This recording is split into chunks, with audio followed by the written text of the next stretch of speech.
Hello, my name is Jake. I am from Seattle, Washington in the United States. I'm going to do my talk in English, if that's okay with everyone, because my German is terrible. I actually don't speak any German, so it'd be really awful. I am traveling around Europe. I'm doing some talks about my ideas on animal rights activism and activism in general, and how I think we can all be more strategic and more effective to make change in our world. So as I said, I live outside of Seattle, Washington in the United States in the northwest corner. I work on a variety of different projects and organizations. A couple of them are Rainforest Action Network, which is an environmental organization that uses pressure campaigns and direct action to pressure corporations to get and change corporate policies around climate change, around rainforest destruction, around palm oil, and around indigenous rights. I also work with a group called the Northwest Animal Rights Network, or NARN, and we do general animal rights stuff in Seattle. And then I also run a small little group called the Burrito Coalition, where we make vegan food for homeless people and distribute that. Try to do it once or twice a month. So I'm talking about pressure campaigns, how to make change instead of asking for it. And I think when I think of like struggle and I think of resistance, I think of this Martin Luther King quote, which says, freedom is never voluntarily given by the oppressor. It must be demanded by the oppressed. And I think in today's day and age, I think doing pressure campaigns is more important than ever, because we're living in some really dark times, at least where I'm from in the United States. Politically speaking, it's very dark and disturbing, and I think more than ever is a time that we need to be fighting back. But as I said, I don't think we can just ask for this change, but I think, at least in the animal rights movement, we spend a lot of time doing just that. We spend a lot of time trying to convince people one at a time, one person at a time, to change. And in this case, in the animal rights movement, to go vegan, right? That veganism is the most important thing, and that's the only thing, at least in the United States, that a lot of activists work on. And so I would like to take a look at the differences between pressure campaigns and what I call outreach campaigns, and see how maybe we can adjust some of those things so that we can be more strategic. But before I talk about examples of how these things work, I want to take a couple minutes to explain what I mean by these things. So when I say pressure campaigns, in the United States we call them pressure campaigns or corporate campaigns. I think some places in Europe call them single issue campaigns, where you kind of focus on one in particular piece and you go after them until you've won that particular battle, and then you move on to the next one. So some of the tactics around pressure campaigning, what I really like is that it uses the idea of every tool in the toolbox, every strategic tool in the toolbox. You're not limited to one type of activity. So, and those tactics vary from a lot of different things, right? So that could be like letter writing or petitions or protests or civil disobedience or direct action, or all of those things together in order to make a lot of change. And those tactics are always evolving and changing as the campaign goes along, and I think that's really exciting. And pressure campaigns specifically target corporations or individuals. A lot of times those individuals are like the president or the CEO of those companies, and you are pressuring them to change something, right? It could be a policy, it could be a process or a practice, it could be something like closing the company down altogether. And the way that that's often done is finding the really vulnerable spots of a corporation or of a person, and then pressuring those spots until they make that change that you want. So for instance, examples of that are like ruining a public image. So with the Rainforest Action Network, the organization I work with, we did a campaign against Disney. And so we did protests with them and wrote them letters against them and tried to negotiate, and they weren't interested. But they're very invested in their public image, right? Everyone at Disney wants to look really good because they're Disney. So what we did is we went to their headquarters in Florida and we hung a banner from their building, and then we locked, 2 people chained the gates closed and locked themselves to it. But the thing was, they dressed themselves up like Mickey and Minnie Mouse. And so when the cops came and they cut them out and arrested them, all the news was there, and they were filming the cops arresting Mickey and Minnie, right? And that made Disney really upset. And so then they called us and said, we want to negotiate. We came to the negotiation table, and we got them to do what we wanted to do. Another interesting way that we've done this in the past is corporations that rely really heavily on emails or phones, and just using our own people power to disrupt their phone lines and disrupt their email system so that they can't operate as a business, and they're kind of forced to come to the table and negotiate. But I think one of the most interesting things that we've done in pressure campaigns is what's called tertiary targeting, which is like, instead of protesting against the company you want to change, you protest against all the companies that company needs, right? So this company needs insurance, they need an internet provider, they need, a bank, and you can protest against all those companies to pressure this one to change. So when it comes to educational outreach campaigns, they're also sometimes called street advocacy campaigns or stall campaigns. And they often are used to build, they're often built to inform the public, right? To change public opinions. Sometimes they're used to expose institutions in an attempt to build massive boycotts, like veganism or against palm oil, or to close all slaughterhouses, some sort of broad ask to make change. And the tactics that are used are very limited to only educational outreach. So that looks like setting up stalls or tables and handing out information, leafleting. A lot of people do things called like Cube of Truth in the animal rights movement, or bearing witness to get video footage, open rescues. But that's the sole tactic. None of those other ideas or ways to put pressure are ever used, except just to hand out information and to spread information, whether that's through leafleting, or often nowadays it's often relied upon social media, right? So a lot of Facebook videos and YouTube videos and things like that. I'm not sure how it is in Germany, but in the United States, this is the main focus of animal activism. This is a large portion of all the activism that goes on. And kind of the idea behind it is that you will change hearts and minds. So educational outreach is the main tactic, as I said, and the idea is that enough people see this information, if enough people see, these awful things happening in slaughterhouses, that eventually they'll go vegan, and that will reach this tipping point where there'll be enough people that have made a change in their life, and then society will kind of move along with it. So there are pluses and minuses to all of these things, right? So when it comes to pressure campaigns, I think the positive sides of pressure campaigns is that they provide tangible goals and successes, right? You can actually feel like you're winning something, and people like to win, right? I think we all like the idea of winning. We like to feel that we're effective and that we're successful. And I think when we win a lot, this builds movement, and it builds up our movements. The more we win, the more people want to join us, right? Pressure campaigns also affect capitalism. At least in the animal rights movement, capitalism kind of goes both ways. Some people are really into the idea of green capitalism, and pressure campaigns can help with that. Other people are opposed to capitalism in general, and pressure campaigns can also start to put a dent in capitalism. So I think there's pluses to both sides, whatever your opinion is on capitalism. I think these pressure campaigns also allow for building bridges with other movements, right? So we're not just limited to the animal rights movement.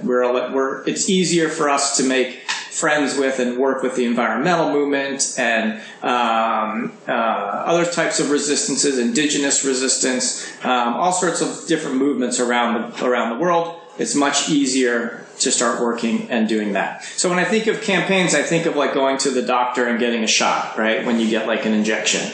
So the campaign idea, like whether it's like close this business or get this policy, is like the tip of the needle. But once you get the shot and you inject it, you're kind of injecting all the other like good stuff, all the politics that go along with it. So you could get someone interested, for instance, in like a campaign against a fur store, but that person might only know or care about fur animals and nothing else. And so when they start working on fur issues, they start to realize that the mink in the cage and the fox in the cage is no different than the chicken or the pig. And then the ideas start to come that, yeah, like vegetarianism and veganism is also important, and the other animals are also important. And so we can start building people up that way. So the failures of pressure campaigning is that you don't always win, right? I mean, that's pretty obvious, but it doesn't always come with successes. And pressure campaigns also come with a lot of risk and a lot of sacrifice. It involves an enormous amount of time. It involves a lot of resources. And on occasion, it does involve police repression and court hearings, civil and criminal cases. And on rare occasions, some people do end up going to prison. The other downfalls, I think, is that the changes and the policies that come aren't always exactly what you want. And sometimes that means compromising a little, which is, for me, is a hard thing, because I hate to compromise. Like, I just want to win full stop every time. But I think that speaks to the idea that if the broader things that we want to win, so for instance, animal liberation, we're not just going to achieve animal liberation. It's going to be baby steps that get to that point. But kind of admitting and coming to terms with the idea that we have to take baby steps to get there, I think is also is hard to do, but also kind of a downside of pressure campaigning.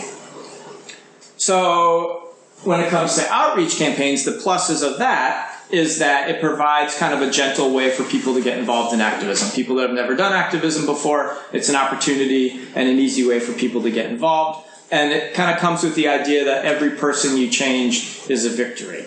And it's also easier that way to build a movement and build followers, particularly on social media. But I think as outreach and education only as itself and nothing else, there's really no way to tell if it works, right? You can hand out 1 million flyers, you can show the same video 1 million times, but you don't ever know what the people watching or reading it are going to do.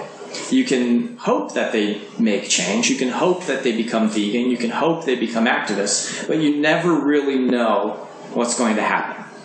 I think the other downfall, particularly in the animal rights movement, is that we set this kind of moral baseline, right? That in order to become an animal activist, you first have to meet this moral baseline. In the animal rights movement, that moral baseline is veganism. And so you hear this a lot, at least in the United States, things like, you can't be a meat-eating environmentalist, and you can't love animals and eat them too. And both of those things are weird to me, the idea that you would eat animals and fight for the environment, or you would eat animals and try to save them too. But I don't think that like cancels out those activists' politics, if that makes sense. So in the environmental movement, some of the most impressive environmental activists that I know also eat animals, and it's unfortunate, but it doesn't mean that their environmental activism is bad. Some of the people that I know that do just dog and cat rescue save hundreds and hundreds of dogs and cats every year, but they also eat animals, which is weird. But it doesn't mean that those 200 or 300 animals that they've saved, dogs and cats, that doesn't matter or doesn't count. It's just a contradiction. And I don't think that contradiction cancels out them as individuals and cancels them out as activists. And that's what I would call purity politics. And I think veganism is very wrapped up in the idea of purity. And I think that purity is also what ends up destroying our opportunities to work with other movements, because we cancel out anything they do unless they are vegan. So, to give some examples of pressure campaigns and why I think they're successful and how the animal rights movement has used them, but also how other movements use them successfully, I want to talk a little bit about some examples from both.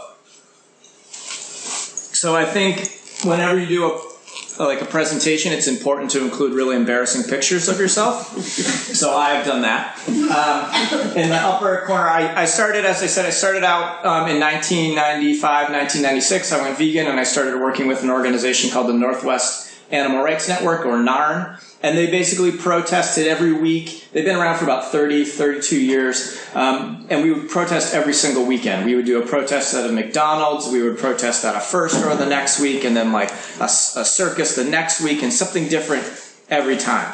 And we did loads and loads of vegan outreach, right? So in the upper left-hand corner, myself with the baby face and the guy in the FBI shirt who doesn't actually work for the FBI. We would do educational outreach of like tables and leaflets and show videos on that ginormous TV.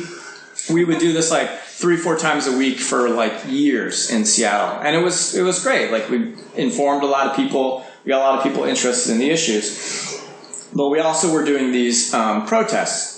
But I started watching what was going on in England in the mid-90s, and they were doing some really, really exciting activism where they were shutting places down. And I wanted to do that in the United States. And so I started talking to NARN about doing pressure campaigns. So we started one against this this clothing store that had a fur boutique inside of it. So this guy was coming and selling fur inside this store. And so we started protesting against it. Every weekend we'd go to the place, we would do demonstrations, we'd hand out leaflets, sometimes we would do civil disobedience, sometimes we did like these effigy burnings where we like burned a coffin in front of their store and they'd get really mad. And we did that for 3 or 4 months, and then we came back one day and the fur was gone. And the people that owned the store said, the fur is gone and it's not coming back. And that was really exciting, right? Like, we invested a fairly short amount of time, about 4 months into this place, and the store did not like the negative attention. They didn't like people protesting. They didn't like fires being set in front of their store. And so they kicked these people out. And it got us very excited. It's like, oh, we can win something. We can be successful. And so we moved on to this place called the Bon Marché, which was like a big clothing department store, and they had multiple stores around the Seattle area, and they all sold fur. So we started doing demonstrations there, and we did demonstrations every week. We'd hand out literature. So sometimes we would march into the stores and cause problems and disruptions. In this picture on the bottom left, we did what we call a human octopus, where we take bike locks and attach all our necks to ourselves and lay down on the ground so they can't move you, and then we just cause a disruption for hours inside the store until they could get in and cut us out. That's also my second embarrassing photo. There's 2. And then we started doing home demonstrations. We went to the president of the corporation's home, and his wife got really angry. We were there, and she came out with her garden hose, and she started spraying us all down. And the cops saw it, and they arrested her for like 4th-degree assault. And it became this huge story in the city of Seattle that the Bon Marché, this rich woman, attacked these protesters with a water hose, attacked us. And so so we ended up going to court over it, and it became this huge, we were able to build it up into this huge thing where half the city was supported the Bon Marché and half the city supported the anti-fur protesters and our First Amendment rights. And I can't even remember what happened in the court. I think she got a ticket or a fine at the end. But the Bon Marché just did not want all that attention, and they removed all the fur from all their stores in the Seattle area. It was really exciting. So that led me to be really inspired to help start this campaign to shut down one of the world's largest animal testing laboratories. But before all that happened, I want to talk to you about the breeder campaigns, the things that I saw that were coming out of England that inspired me to start doing these fur campaigns. So there was 3 people in England that felt the same way I felt. They were holding their signs in front of the fur store one week, the circus the next, McDonald's the next, and they were sick of doing that, and they wanted to shut these places down. So they started looking at a place that they could actually target and protest until it ended. And so they found this place called CONSORT Beagle Breeders, and they bred beagles for vivisection, for animal experimentation. And instead of just protesting against the breeder, they figured out everything the breeder needed to stay in business, and they protested against all of those things as well. So they protested against the people that worked there. They protested against the laboratories that bought the dogs. They protested against the companies that gave them dog food and dog bedding. And they protested against all those things, encouraging them to no longer support CONSORT with the idea of closing them down. So this campaign started. They did all this research. They launched these protests. And then they would have these national demonstrations where people would come from all over the country to CONSORT, to this breeding facility, and they would come up and they would see these brick walls, and they knew behind the brick walls were these dogs in cages, and those dogs were going to be sent to laboratories. So they went up to those brick walls and they started literally tearing them down brick by brick, and then using those bricks to smash out the other bricks until they could get into the facility, past the cops. They grabbed dogs out of these cages, and then they ran into the fields with the dogs, and the cops chased them, and some got away, some got arrested. But it's very exciting. Like, people realized what they could do. And after doing this for 12 months, the breeding facility shut down, and they gave the animal rights activists 200 beagle dogs, and the place was closed forever. So people were really excited about this. Like, they realized the power that they had as individuals. They didn't have to wait for a big organization to make change. They didn't have to write a donation in hopes that someone would do something for them. They didn't have to pull a lever or cast a ballot to change a law. They were like, we want this place shut down, and we're going to do it ourselves. And so those same people said, well, what can we do next? And so they found a place called HILLGROVE Cat Farm, which was the same kind of thing. They bred cats for animal experimentation. And this place was a little different because the farmer, his name was Farmer Brown, he lived next to the cattery. So there's barns with cats in his home. And they started doing the same research. They found out who worked there, who bought the cats, who was supplying them with cat food, who was supplying them with bedding, and they started protesting against all these companies. Oops. And they started doing national demonstrations again. They would bring thousands of people, because now people were really excited. They could get 3,000 to 4,000 people to come to their demonstrations, and they'd show up at the cat farm, and the police would set up these barricades to keep the protesters out. And the protesters would just push those barricades over. They'd go running through the fields towards the cat barns. The cops would come out, and they would battle with the cops. They'd push through the cops, and they'd get to these walls, and they knew that those cats were on the other side, and they started tearing down the walls. They ran in, they grabbed the cats, and they ran out into the fields. In this particular demonstration, they started throwing rocks at Farmer Brown's house. I don't know what that one person is doing, but he's throwing this like massive chunk of something. And so many rocks hit Farmer Brown's roof that it started to cave in. And Farmer Brown said, I will never become like CONSORT Beagle Breeder. I'll never give in to these animal rights activists. And after 18 months, he closed and he gave 800 cats to animal rights activists, and it never opened again. So people were really excited. This spark had turned into a fire. Like, what can we do next? They went after a place called Regal Rabbits, which bred rabbits. They closed that place in 7 days. 1,200 rabbits were given over to activists, and now it's a mushroom farm. They went after SHAMROCK Primate Farm. This is the only place that you can breed primates in all of England. And they thought, let's shut this place down. They started the campaign in 1999, and a year later, they closed it, and the company bulldozed it, and this is all that was left. This was very exciting. People were shutting these places down one at a time. They were using pressure campaigns and not just outreach to really make a difference. But the original 3 people wanted to do more. They thought, the breeders were great, but let's do something big. So they found this place called Huntingdon Life Sciences, or HLS, and it's the 3rd largest laboratory of its kind in the world. And Huntingdon Life Sciences isn't a laboratory that makes products, like it doesn't create new drugs. It tests drugs for other people or products for other organizations. So that's called a contract research organization. So if Monsanto creates a new pesticide, they need a third party to test it safe, and so they'll give it to a contract research organization like Huntingdon Life Sciences, and they'll test it on animals for Monsanto, because that's what they're supposed to do. So HLS kills 500 animals every single day, 180,000 a year, and they have 72,000 animals inside of cages at any given time. And they're located not just in England, but also in the United States.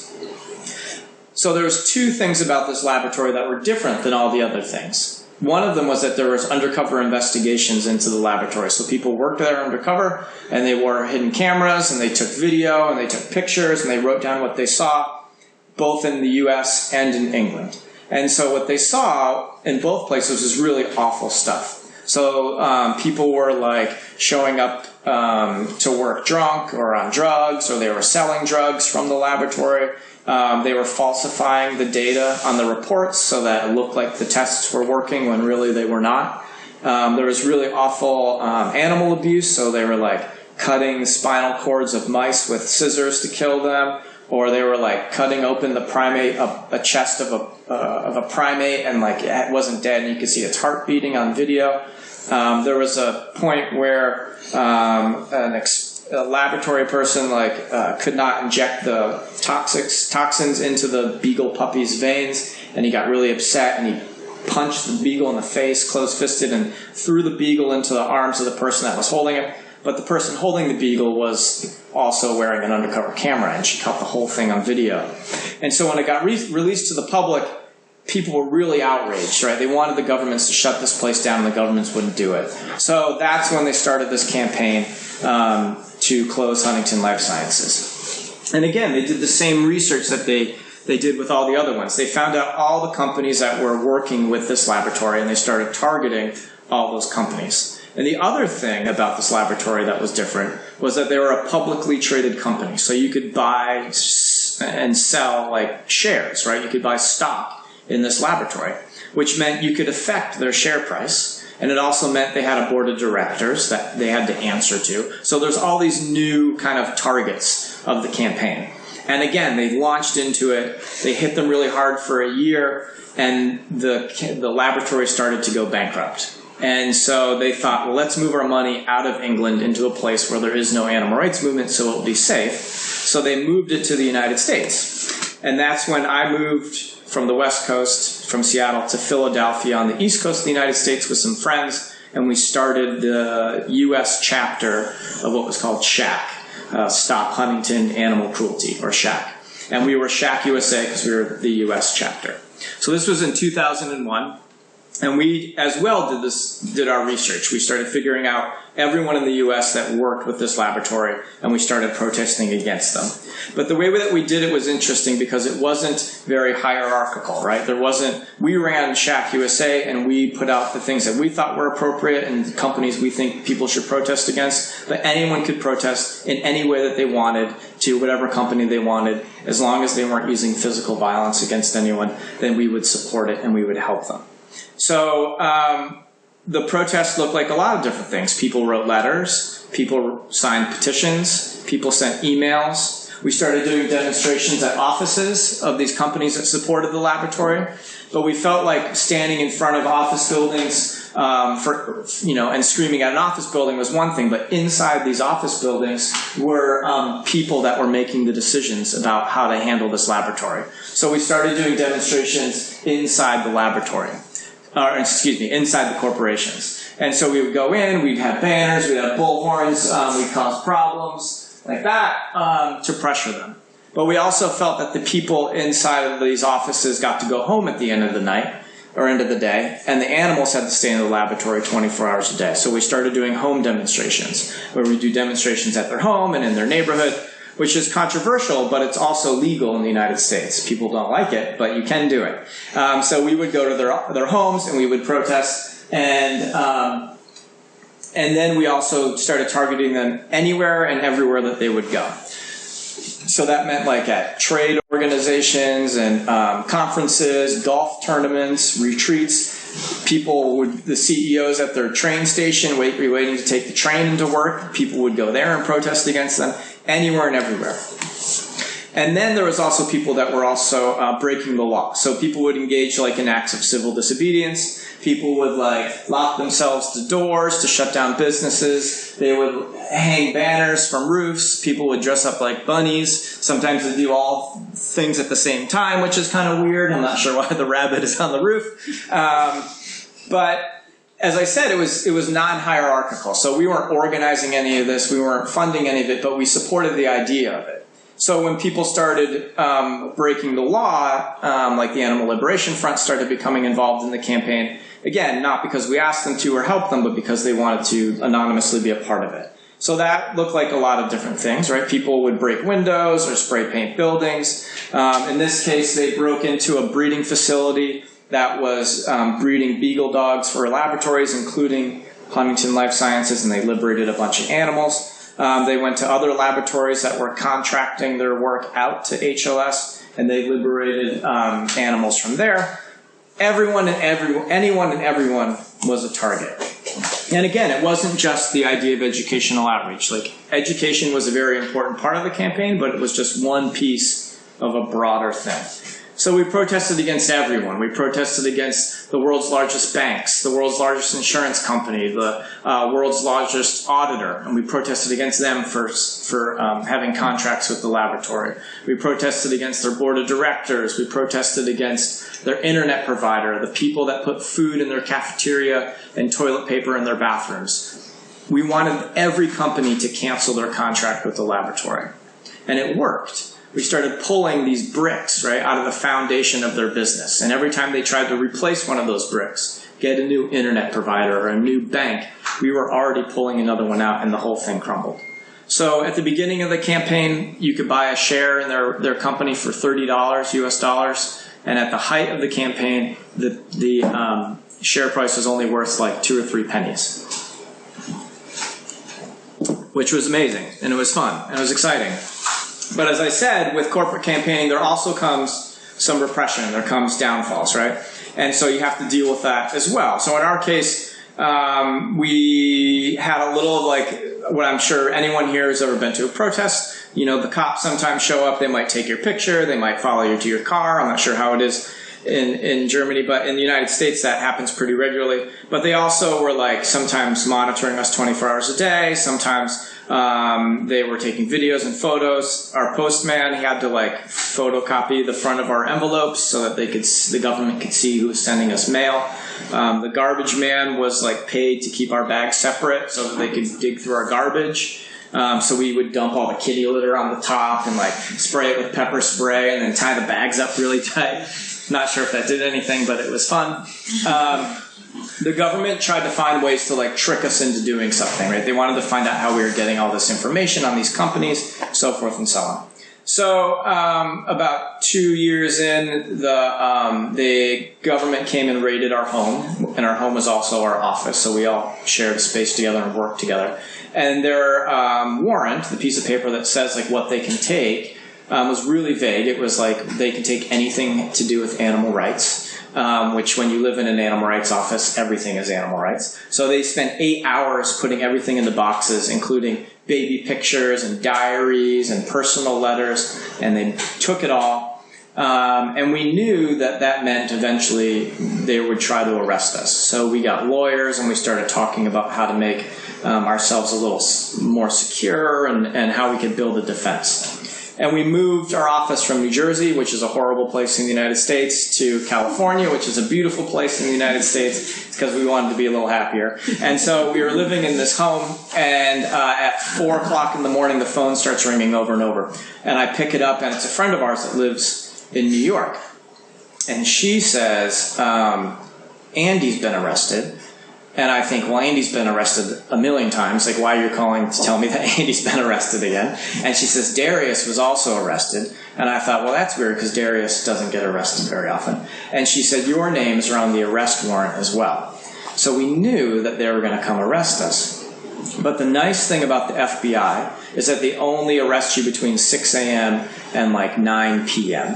And since there's a time, multiple time zones in the United States, where she was at 7 a.m., it was 4 a.m. on the West Coast. So we knew in 2 hours they were going to come arrest us. So we put on, nice clothes because we knew we were going to go before a judge in a court. We fed the dogs. We took them for a walk. We ate breakfast. I was really tired, so I went back to bed. But sure enough, at like 6 o'clock in the morning, they're banging on the door. They come in. They have 20, 30 agents with body armor, all black. They have like ski masks pulled down. They have guns, and they're coming into our house. And they say, "Get your dogs, or we're going to shoot them." So we grab the dogs and we put them in the back. They arrest all of us, and we go down before a judge, and we do all this. I don't know if people follow U.S. politics. I don't know why you would, but there's a guy that ran for president against Donald Trump named Chris Christie. He's a really awful person. He was the prosecutor in our case. and he gave a press conference and said that they had arrested 7 people around the country, and he said that they had removed 7 uncivilized members of an otherwise civilized society, which is one of my favorite quotes because I thought it was really funny. But what we found, we started going through our court proceedings, and we found out that the government was tapping our phones, so they were recording our phone conversations. They recorded 550 90-minute cassette tapes of conversations, not just with activists, but with partners, loved ones, family members, attorneys.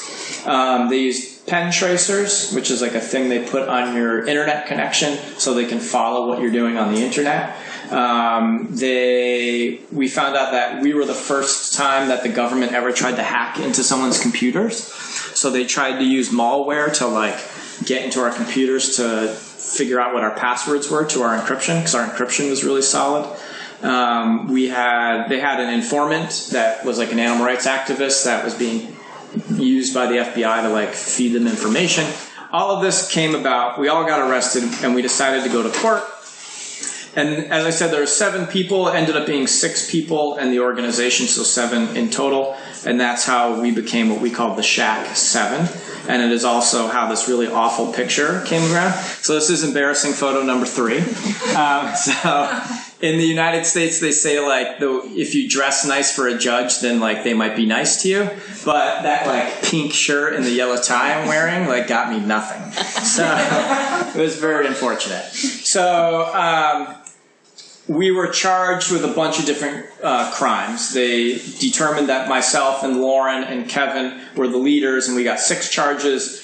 One person got 2, and 2 other people got 1 charge. But the one thing we all had, the one charge we had in common was called the Animal Enterprise Protection Act, which is a law that says if you cross, so in the United States there's 50 states. Each state has their own laws, but the federal system has their own laws that govern all of the states. So there's a federal law that says that if you cross a state line, so if you go from one state to another, and you disrupt a business that uses animals, and you do more than $10,000 worth of physical damage, then they can try you, they can arrest you as a domestic terrorist. So the intent was to stop people from driving around the country and raiding fur farms, which was happening in the 90s, and that's when they came up with the law. But for us, they said that we crossed state lines through the internet, because we did a lot of stuff on our webpage, and that we did more than $10,000 worth of economic damage because we hurt their share price so much. And we thought that was awful, and so we fought back in trial, not just for ourselves, but also for the movement, because we thought the law was unjust. We have a First Amendment protection in the United States which allows us to protest and speak freely, and we thought we were protected, and the government disagreed, and we were all found guilty and sentenced to prison. So I was sentenced to 4 years in federal prison, which I did in Southern California. It was awful, and I don't recommend going to prison, at least not in the United States.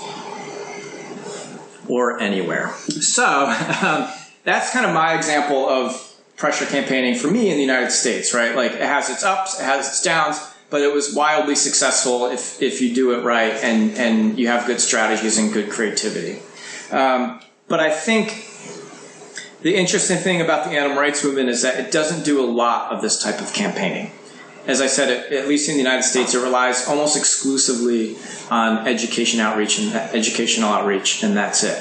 But when I look at other movements in the United States and around the world, they almost exclusively use pressure campaigns and very little education outreach and very little individual lifestyle changes. And as I said, for animal rights, it's the opposite. So to look at a couple examples of what I mean from other movements is the civil rights movement in the United States, which some people may be familiar with. But the main goal was that people be treated equally and equitably as human beings, right? Regardless of the color of your skin. But they didn't do that by just talking to people and trying to convince them one person at a time, hey, I deserve my rights and I deserve to be treated fairly. They did this by doing pressure campaigns, very small steps along this road towards their own liberation. So in the 1950s, they started bus boycotts, transport. And so in the 50s in the South, there was what's called Jim Crow laws, which basically were segregation laws. So on buses, you had black folks could sit anywhere they wanted, but as soon as a white person came out of the bus and they wanted to sit down, the black people had to get up and move to the back. And if there was no room, then the black people had to stand so the white people could sit. But most of the people that were riding the bus were black folks because that was their main form of transportation.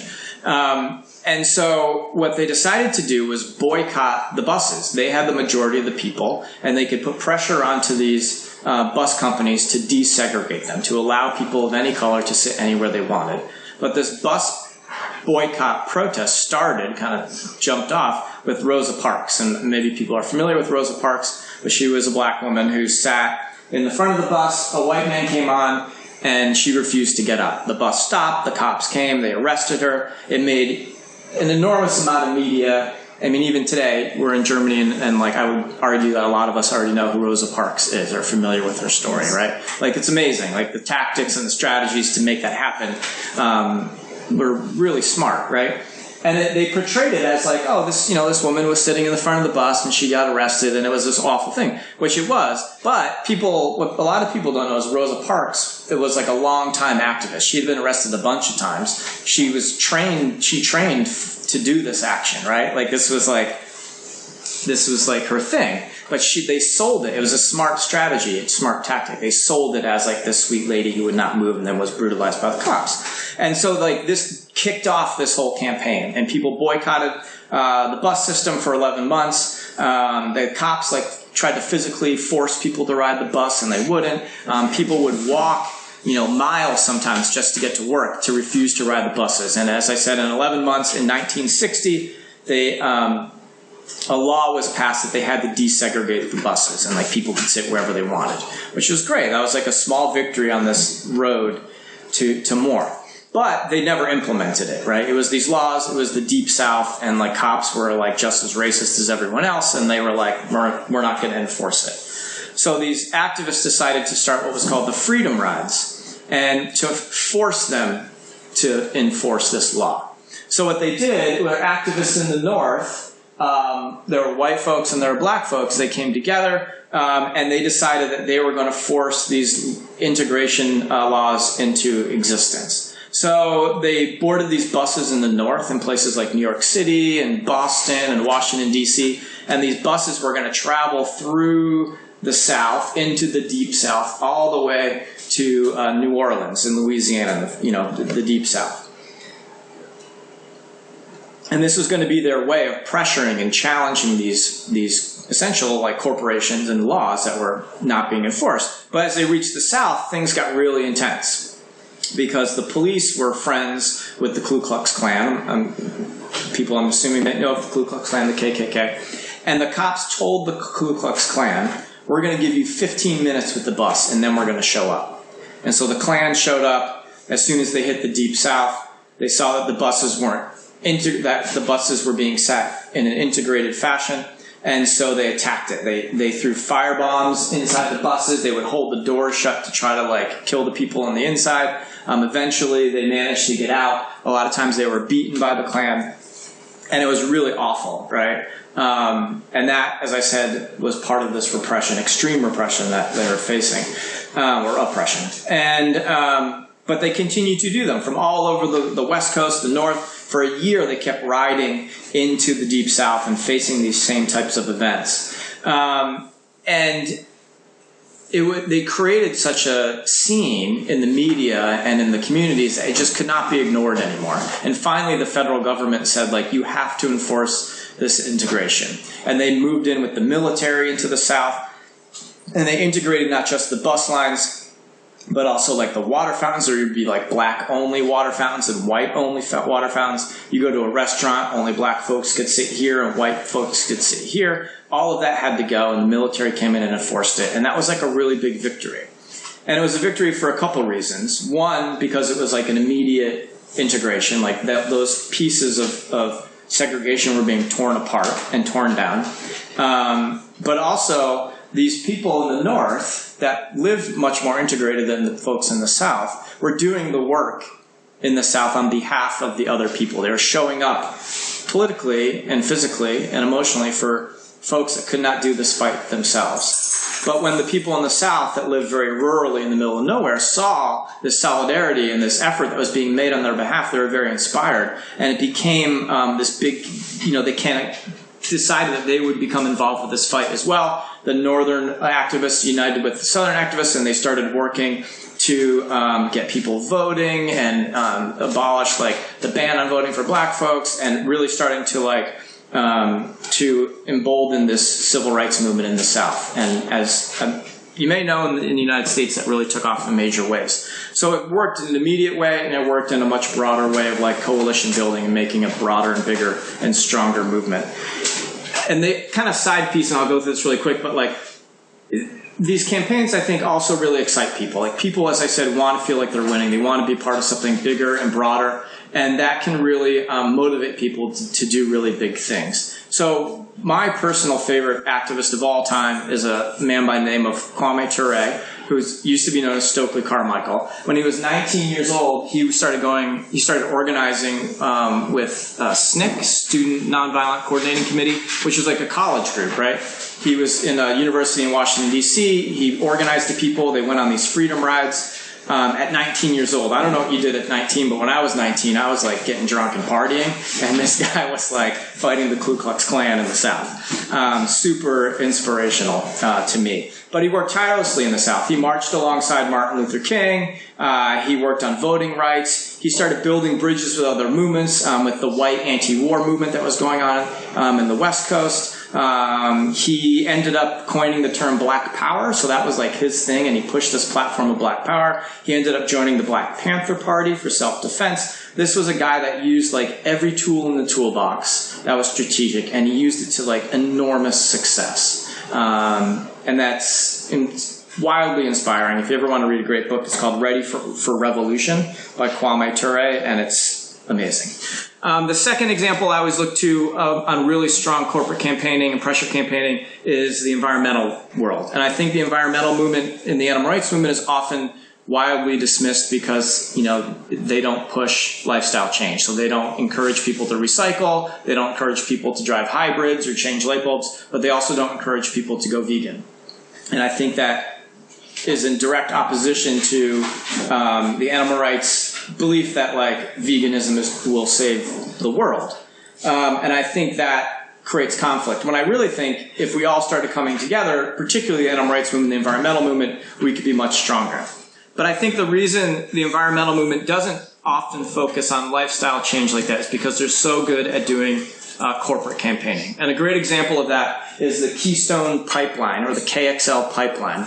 So in the United States, we have pipelines, that ship oil all over the place. They were trying to build the Keystone Pipeline, which is tar sands, which is the worst of the worst. From Canada, a Canadian company wanted to build a Canadian pipeline through the United States all the way to the south, where it was going to be put onto tankers and sold to China.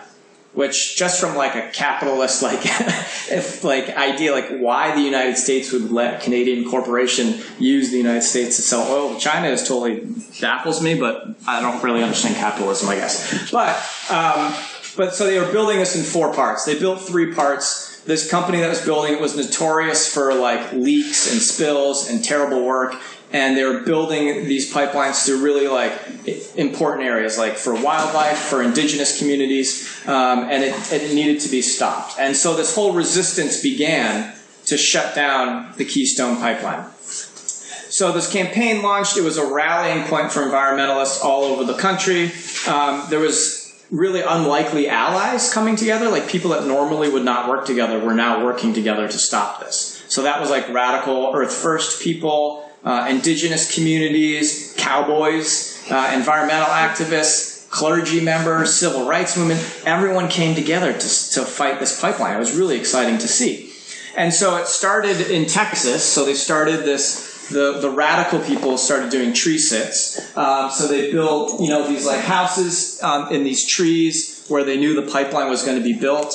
To prevent the company from knocking down the trees to build the pipeline. They put up these wire systems, and people were pulleying from one tree to the other. They had this amazing banner, which I absolutely love, and these homes, and they lived in there for months to slow down these bulldozers. People would like run into the work site in the mornings, and they would use lock boxes to like lock themselves to the bulldozer so they would shut down the work. Sometimes people would just run through the workplaces and just like throw things and topple things and then run away as fast as they could into the woods with like camouflage on. It was like a real like solid direct action campaign.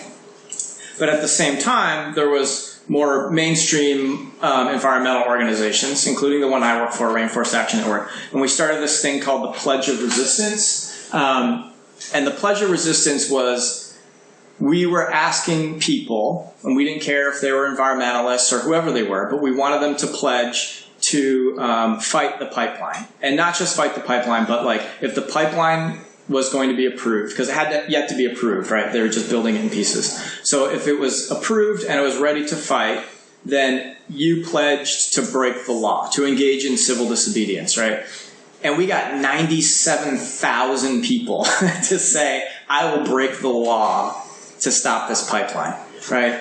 And it was just, a lot of it was symbolic. It was like sit-ins and things like that. But it wasn't just environmental activists. Like I said, it was like in the upper picture, there's like grandmothers and there's kids and there's like a priest in the upper right-hand corner, and a lot of it was symbolic, right? But they sat down in front of, they were blocking federal buildings. In the bottom right-hand corner, there's like a grandmother, you know, she's being arrested by the cops. These are people that had never been activists before. They'd never been arrested before, but they felt like they needed to do something.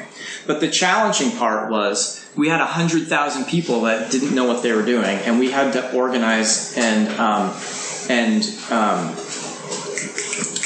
train them within less than a year's time. 100,000 people. So what we did is we used what's called like a snowflake model. So you have the center of a snowflake and all the little pieces that come off. So instead of training 100,000 people, we would go to city after city after city and we would train trainers. So we'd get like a group of activists together that we knew were solid in their towns. And we would say, okay, you 20, we're going to teach you how to do what we're doing, how to train people to engage in civil disobedience. And then they would go back to their communities and teach them how to do these actions. And then it would spread, right? And we were able to organize the 97,000 people ready to take action. And it was really cool. And sometimes it needed to be activated, and you could basically like call Chicago and be like, Chicago, we need you to do this thing. And they would like turn on their like signal, and everyone would come together and they do the action. It was amazing. It caused such a ruckus and such a problem in the United States, and it was such a big resistance that President Obama at the time, when it came time for him to decide on whether to give permission to give for them to build the final piece, he said no, and the thing was canceled. And that was really exciting. And then people got involved in the Dakota Access Pipeline, which some of you may have seen when they were trying to build the pipeline through indigenous lands in South Dakota. Some of these people were so excited about getting arrested and training that they started their own environmental groups, grassroots radical environmental groups. And some of them are just like grandmothers and like, you know, folks that had never done this before. And they're just like, fuck yeah, like let's throw down. And they still, years later, are still doing like amazing activism in their communities. So I say all that to say that pressure campaigns are being used by movements all over the world, and I think that they're winning. And they're reshaping the environment, they're reshaping the banking sectors, they're reshaping the largest corporations in the world. But in the United States, at least in the animal rights movement, we spend so much time trying to amass like Facebook followers and add up the amount of people that we've persuaded to think about veganism by the many leaflets that we've handed out. But I think like the grassroots animal rights movement has this resources and the power to do really smart strategic campaigning. And we've done it before, and we're doing it now, and I think we can continue to do it into the future and really grow this tactic and idea. But it's hard work. And as I said, like it requires a lot of patience, it requires a lot of dedication, a lot of creativity and strategy, and it requires, the other thing I think is hard, is that it requires meeting people where they're at politically. And what I mean by that is like not worrying so much about like if this person is vegan, but rather like working on making this person an activist. Because ultimately, I think if we make vegans, it doesn't necessarily mean they're going to become activists. But I think if we make activists, they eventually will end up being vegan.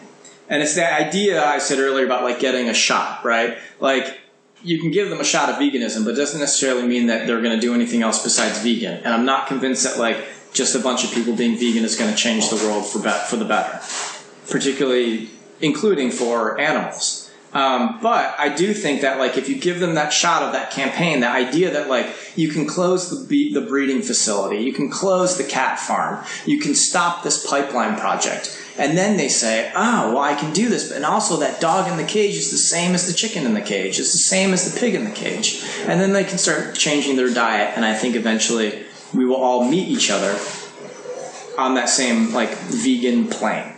But I think before we can do that, we have to allow people to bypass that moral baseline of veganism and allow them to fight for animals regardless of what their diets are. Because in order to win the goal of animal liberation, like we literally have to change every fabric of every person's lives on this entire planet. We have to change the way that we have to change the food that people eat. We have to change the clothing people wear. We have to change the entertainment that they watch. We have to change the medicine they take. And that's just not to omnivores and vegetarians, that's also to vegans. Because all of that applies to veganism, to vegans too, right? And all the food that we eat as vegans, all the clothing we wear as vegans, the things that we do as vegans, all of that also comes on the backs of animals. Animal liberation, right? It's perhaps one of the biggest and loftiest goals a social justice movement has ever attempted to do. And if we were to win, we're going to have to be smart, we're going to have to be creative, and we have to be risky. And we're going to have to fight, we're going to have to like build campaigns, and I think we're really going to have to fight really hard at them. We're really going to have to fight like hell. Because we can no longer just ask for this change. I think we also need to demand it. Thanks.